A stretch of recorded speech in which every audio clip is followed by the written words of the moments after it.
সাইকেলের বাংলা অর্থ কি না জানা থাকলে ভিডিওটি শেষ পর্যন্ত দেখতে থাকুন। অবনীন্দ্রনাথ ঠাকুর বলেছিলেন যে আধুনিক সভ্যতার শ্রেষ্ঠ আবিষ্কার হলো বাইসাইকেল। তাতে তেল লাগে না, কয়লা লাগে না, সবচেয়ে বড় কথা হলো এটাই সমাজের সব শ্রেণীর মানুষেরই এটি হাতের নাগালের। আজকের যুগে আমরা সাইকেলের ছাড়া জীবন অনেকেই ভাবতে পারি না, কিন্তু সাইকেলের বাংলা নাম জিজ্ঞাসা করলে অনেকেই হোঁচট খাবেন। ভারতের বা পৃথিবীর যে কোনো রাস্তায় চলতে গেলে অসংখ্য সাইকেল চোখে পড়বেই। সাইকেল চালালে শরীরের পক্ষে খুবই ভালো।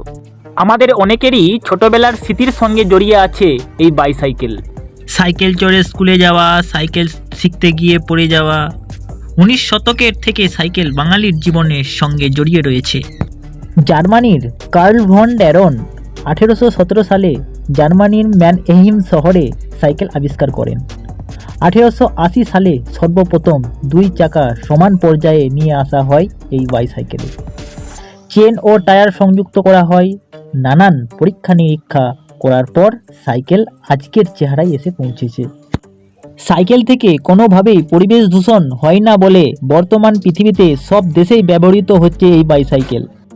বাজারে বিভিন্ন ধরনের সাইকেল পাওয়া যায়, ছেলেদের মেয়েদের আলাদা আলাদা সাইকেল বেশ কয়েক দশক আগেই ছিল। বিভিন্ন বয়সের জন্য আলাদা আলাদা সাইকেল রয়েছে। ইদানিং ইলেকট্রিক সাইকেলও বাজারে এসে গেছে। এছাড়াও রেসিং সাইকেল, পাহাড়ে ওঠার জন্য আলাদা ধরনের সাইকেল পাওয়া যায়। সাইকেলের রেস রীতিমতো একটি স্পোর্টস হিসাবেও গণ্য করা হয়।